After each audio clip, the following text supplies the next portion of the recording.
menfitnah, minta maaf, menfitnah. Itu adalah perkara yang kita panggil sebagai ketagi menfitnah. Jadi itulah sahabat semua apa yang kita boleh nampak kepada parti PAS ini, yang dikatakan oleh wanita muda daripada Parti Amanah Negara bahwa parti PAS ini bernafas dengan politik fitnah. Maksudnya mereka tidak boleh hidup kalau sehari tidak menfitnah. Kalau sehari tidak boleh menunggang isu bangsa dan agama. Kalau sehari tidak melakukan untuk menghasut rakyat membenci kerajaan hari ini.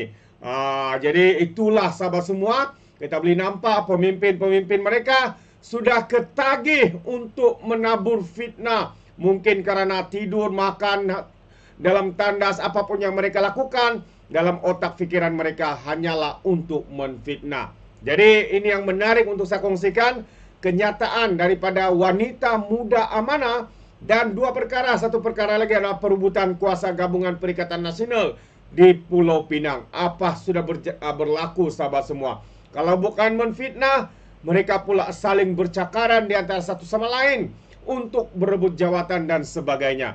Jadi tanpa membuang masa, ayo kita bersama untuk mendengar ya keluhan dan rasa kesal daripada pemimpin muda wanita amanah ini. Katanya PAS bernafas dengan politik fitnah. Apa kata wanita amanah? Mari kita lihat kenyataan beliau. Jadi wanita amanah, ya, wanita muda amanah, Wardah amat kesal apabila PAS menggunakan fitnah sebagai alat politik serta lebih sibuk menyerang daripada membina. Timbalan ketuanya Siti Nur Aisyah Muhammad Zain berkata, politik sebenarnya adalah politik nilai yang berlandaskan prinsip Islam, yaitu keadilan, kasih sayang, dan kebenaran. Wardah menegaskan bahwa politik bukan hanya soal merebut kuasa, tetapi tentang membawa kesejahteraan kepada rakyat dengan prinsip yang baik, katanya. Inilah politik rahma yang digagaskan Islam selaras dengan pengutusan Rasulullah, katanya. Jadi menerusi kenyataannya hari ini, Siti Nur Aisyah berkata, amanah berpegang teguh kepada prinsip politik rahma dengan tekad untuk mempertahankan kesucian agama Islam dan memperjuangkan ajaran Islam demi memartabatkan negara. Di samping kita tegas pada dasar yang jelas dalam Islam, amanah juga menitik beratkan pendekatan dakwah dan maqasid syariah untuk melahirkan masyarakat madani yang sejahtera. Tambah lagi, justru Islam mengajar umatnya untuk menjaga ketinggian adab dan akhlak mulia seperti yang ditunjukkan oleh Rasulullah yang digelar sebagai Al-Amin, ujarnya. Jadi baru-baru ini Pesuruhjaya PAS Perak merangkap Adun Gumul Semanggol Razman Zakaria mendakwa Menteri Belia dan Sukan Wawihana mempunyai kaitan dengan keluarga pengasas kumpulan YTL mendiang Tan Sri Dr. Yeo Tiong Lai. Bagaimanapun, selepas dihujani kecaman, Razman yang juga bekas penolong kanan pengarah Kastam mengakui terkilaf dan menegaskan pemimpin DP berkenaan tiada kaitan dengan tokoh korporat atau syarikat YTL seperti mana yang beliau dakwa ataupun fitnah. Jadi mengulas lanjut, Siti Nur Aisyah berkata beliau percaya bahwa anak muda benci kepada budaya fitnah dan PAS harus berhenti dari politik adu domba yang tidak berkesudahan. Tegasnya lagi, Islam tidak dipandang tinggi apabila perbuatan yang ditega dalam agama dan bertentangan dengan norma manusia dihalalkan. Jadi, jika benar mau menegakkan Islam, mengapa menggunakan cara yang jelas dilarang dalam agama? Soalnya, adakah PAS sudah berketandusan idea dan produk untuk dijual kepada rakyat? Tempalaknya.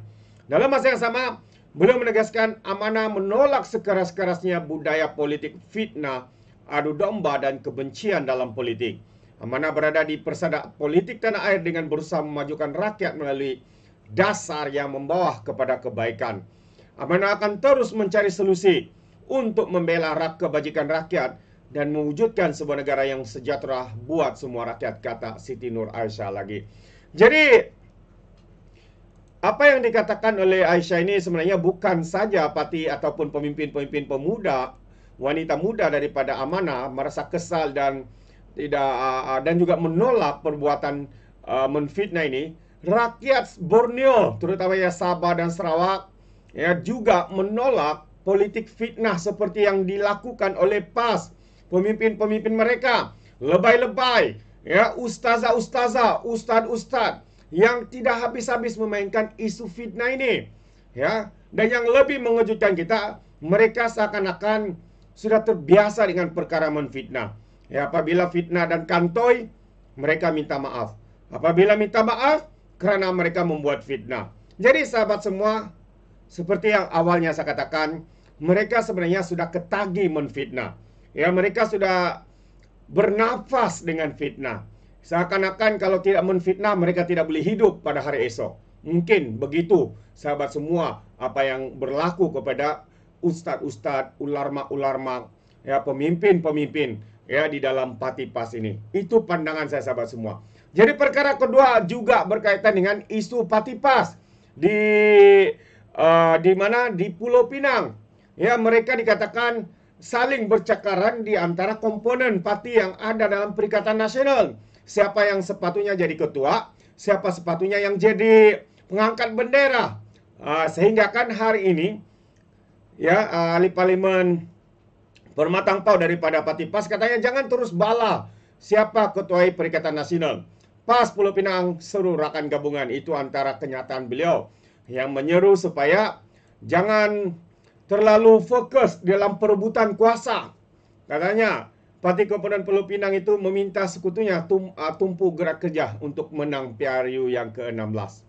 Jadi PAS Pulau Pinang meminta semua pihak agar tidak terus berbala tentang parti mana yang layak mengetuai Perikatan Nasional di negeri Pulau Pinang, sehingga membuka ruang kepada seteru politik yang memecah belahkan kesatuan gabungan itu. Jadi maksudnya sahabat semua, apabila ketua penerangan PAS ini menyatakan sebegitu rupa, ini menunjukkan hubungan di antara mereka ini seakan-akan retak menanti belah. Karena apa? Karena masing-masing mau menjadi ketua. Karena masing-masing mahu untuk parti mereka mengetuai ya Perikatan Nasional di Pulau Pinang. Dan jelas ini menunjukkan apa yang ada dalam benak pikiran mereka hanyalah kuasa semata-mata. Bukannya ya untuk utamakan rakyat, bukannya utamakan kebajikan rakyat dan sebagainya. Tetapi yang menjadi pertikaian mereka adalah untuk menjadi ketua, untuk berkuasa dan sebagainya. Jadi adakah parti seperti ini layak untuk kita angkat sebagai pemimpin ataupun parti yang akan menguasai Pulau Pinang, sahabat semua? Jawabannya, rakyat Pulau Pinang sudah pun bersuara dan akan terus menolak PAS, Perikatan Nasional Bersatu, Gerakan, dan siapa-siapa pun yang ada di Pulau Pinang ini. Jadi, mengulas lanjut ahli parlimen Permatang Pau itu berkata tiada pergolakan yang berlaku antara komponen PN Pulau Pinang dan kawan itu masih utuh katanya. Itu kata-kata dia lah ya. Kenyataan digolongkan mana-mana parti komponen PN berkenan isu menarajui Pakatan Perikatan Nasional merupakan cadangan dan ini telah ditegaskan oleh timbalan ketua katanya. PN terbuka dan terima segala cadangan daripada semua pihak. Isu ini tidak jadi titik perpecahan. Malah katanya setiap parti komponen PN saling menghormati antara satu sama lain. Yalah tuh. Jadi sebelum ini Presiden Parti Rakyat India Malaysia P. Punitan mempertahankan cadangan parti itu mengetai PN di Pulau Pinang berdasarkan keadaan semasa yang tidak memihak kepada gerakan parti gerakan di negeri Pulau Pinang, memandangkan komuniti Cina kuat menyokong DAP. Ya, masyarakat Cina di Pulau Pinang ini telah menolak cara kau-kau, bukan saja MCA, termasuk juga lah parti gerakan tak gelak tak makan. Beliau mengelas kenyataan Presiden Gerakan Dominic Lam yang menolak kesediaan MIPP untuk mengetuai Pulau Pinang di Pulau Pinang karena menurutnya partinya lebih berpengalaman serta pernah mentadbir negeri itu selama 39 tahun. Ya, kalau ya pun pernah mentadbir kerajaan negeri Pulau Pinang, tapi sekarang ini keadaannya sudah berbeda ya. Rakyat sudah tahu menilai mana yang hanya mau kejar kuasa, kejar jawatan, uang ringgit dan sebagainya.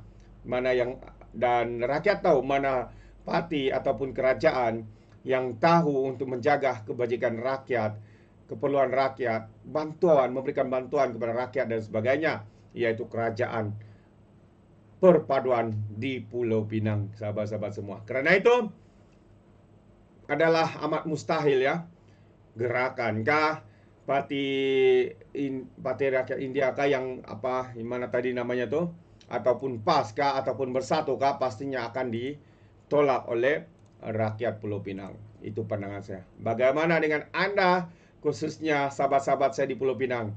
Adakah Anda mau benarkan Perikatan Nasional yang ada sebuah parti yang begitu ekstrim dalam menunggang isu bangsa dan agama, dan juga sudah ketagih menfitnah? Adakah mereka layak untuk menjadi kerajaan atau tidak? Anda berikan komen dalam ruangan komen. Jadi terima kasih. Izinkan saya untuk mengundurkan diri, dan seperti biasa peribahasa mengatakan tapapun kangkap 2 ton keinginan. Dalam bahasa Melanya, tepuk dada, tanya selera. Sekian jadi daripada Alright Nampak Channel. Saya kita berjumpa lagi. Bye-bye.